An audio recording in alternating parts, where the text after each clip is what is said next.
folks, it's Uncle Jay, and here we see one of the byproducts of winning a counterinsurgency.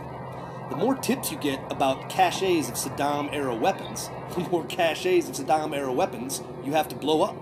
So here we see our EOD techs doing the dangerous work of taking all this stuff, some of which has been buried, some of which has been everywhere. It's very unstable and very nasty stuff, prepping it, getting ready, and putting one of my favorite substances, C4, on it, and prepping it for blow.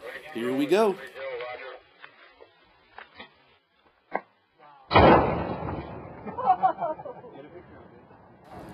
Nice payoff, eh? This was actually a pretty nice one. There was a lot of propellant on the top, which gave it that nice flash that you see during the actual explosion. Had a nice big boom to it. It was pretty nice. So what we do is we come out here, we set it up, we look at what we got and what has the net explosive weight that will get everything to go off. We don't want to not use enough explosives to where all we do is send a rocket shooting down range, but we want everything, warhead and rocket, to actually detonate and go away.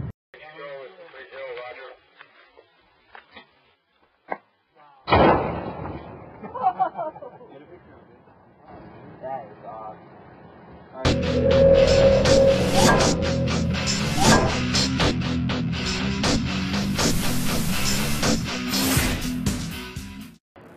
One of the more telling signs of progress in our counterinsurgency battle in Iraq is when large numbers of former enemies, Sunni and Shia sheiks, begin to gather to discuss what's going to happen in their country, and they do so underneath the flag of a free democratic Iraq. Such an event recently occurred in Baghdad, where sheiks from over a large area met to discuss progress in a meeting facilitated by the U.S., but initiated by their own efforts. But then sons doesn't like their mother. Sons love their fathers, as long as their fathers get. It also allows the U.S. military to socialize with their compatriots in the Iraqi army. September, November, we used to have.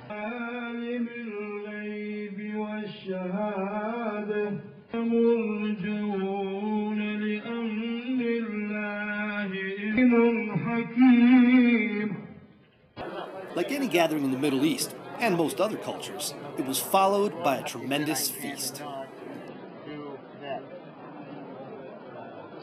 This is people from all throughout the northwest side of Baghdad.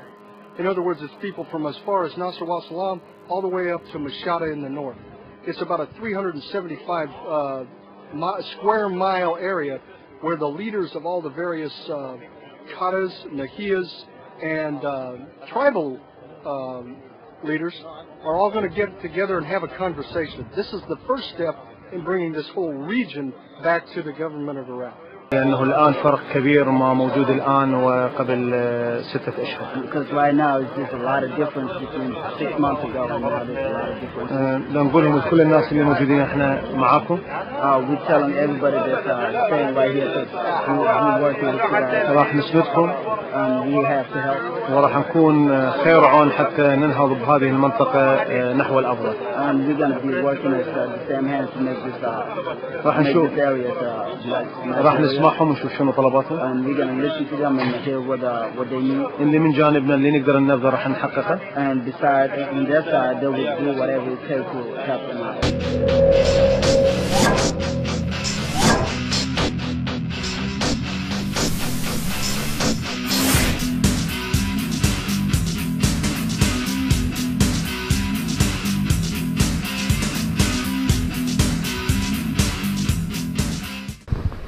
Hey folks, it's Uncle Jimbo.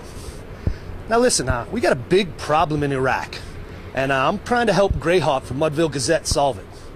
Problem is, W already hung the mission accomplished banner on the aircraft carrier. Where are we going to hang the banners for the parade this next 4th of July saying victory? I think in D.C. maybe. I'm thinking maybe across the halls of Congress.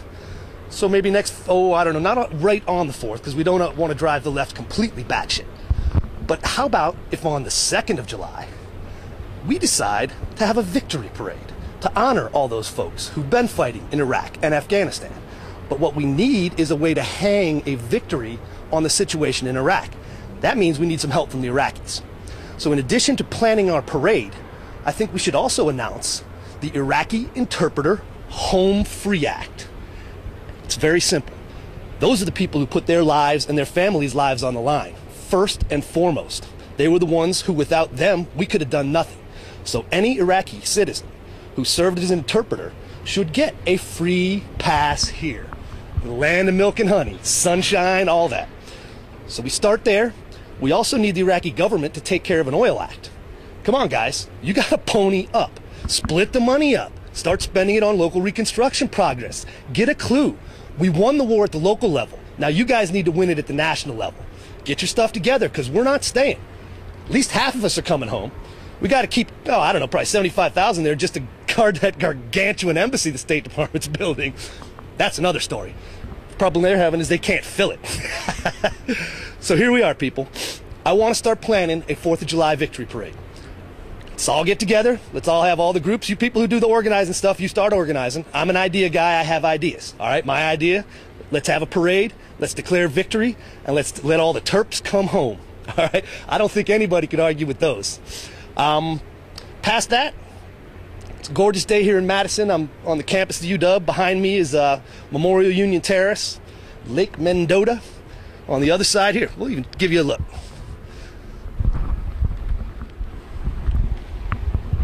That right there, that's the old Armory. It's now the Red Gym. Looking around, there's the lake. Back on the other side, Library Mall. That's a fountain when it's warmer. That's where all the protests usually happen. Right on. So here we go. This is the organizing call for the 4th of July. Take that back. The 2nd of July-ish parade. You guys figure out when. I'm not in charge of stuff like that. Like I said, ideas only. But I'm thinking DC, the mall. I'm thinking we could hang a victory there. And guess what? If we got smart, maybe they could fly some troops home and have their families meet them. What about that? How'd you like them apples? Anyhow, it's Uncle Jimbo signing off from the UW. Quick before the thought police catch me. Later.